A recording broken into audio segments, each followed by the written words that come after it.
నిజంగా జగన్మోహన్ రెడ్డి బట్టలు ఉడతీసేవాడైతే వాడి పెళ్ళం ఎందుకని అవినాష్ రెడ్డికి ఉదయం పూట 3 గంటల ఫోన్ చేసిద్ది. వాళ్ళ పిల్లల height equal to Avinash Reddy. మీకు అక్కడే తేడా ఏంటో తెలుసు. అంటే ఇతని దగ్గర మగతనం లేదు, ఇతను మగోడు కాదు. పెళ్ళం ఇంకో దారి చూసుకుంది అవినాష్ రెడ్డి గారిని. ఎందుకంటే తన మగతనాన్ని దేవుడు తీసేశాడు కాబట్టి పోలీసుల బట్టలు ఉడదీసి వాళ్ళ చేత ఏమన్నా రెడ్ లైట్ ఏరియా పెట్టిద్దామని. ఈ వీడియోలోని వ్యక్తి మాట్లాడిన మాటలు నేను ఎవరు వినకూడదు అనుకున్నాను, కానీ ఒక్క రీజన్ నేను మీకు వినిపించడానికి కారణం ఏంటంటే, ఏ పొలిటికల్ పార్టీకి చెందిన వాడైనా సరే, ఎటువంటి వాడైనా సరే ఇటువంటి మాటలు మాట్లాడొచ్చా?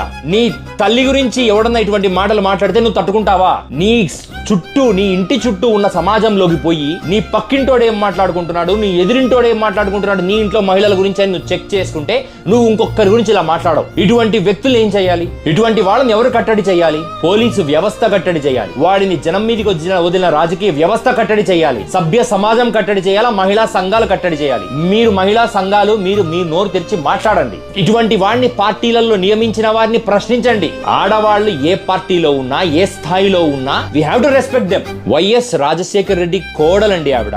మీరు ఎట్లా పడితే ఎట్లా మాట్లాడటానికి? రాజశేఖర్ రెడ్డి గారు నా ఫ్రెండ్ అని చంద్రబాబు నాయుడు గారు బాలయ్య టాక్ షోలో చెప్పుకున్నాడు. ఆ ఫ్రెండ్ కోడలిని ఒక వీధి కుక్క మనస్తత్వం ఉన్న ఒక పిచ్చి కుక్క మనస్తత్వం ఉన్న ఒక వ్యక్తి ఇలా మాట్లాడొచ్చా? మాజీ ముఖ్యమంత్రి జగన్మోహన్ రెడ్డి గారి సతీమణి అవినాష్ రెడ్డి ఆమెకు కొడుకు లాంటి వాడు. తల్లికి కొడుకుకు అక్రమ సంబంధం కట్టగలిగిన శక్తి రాజకీయాలకు రావడం అనేది ఆ దేవుడు చూస్తున్నాడో లేదో నాకు తెలియదు. ఇటువంటి వాడిని ఉసిగొలిపిన వాళ్ళకి ఏ పాపం చుట్టుకుంటుందో, ఏ రోడ్డు ప్రమాదంలో పోతారో నాకు తెలియదు. చంద్రబాబు నాయుడు గారికి, లోకేష్ గారికి, అనిత గారికి నేను చెప్పుకుంటున్న రిక్వెస్ట్, వీడెక్కడున్నా కనీసం చట్టం ముందర నిలబెట్టండి. ఇది మీ ప్రభుత్వానికి లిట్మస్ టెస్ట్.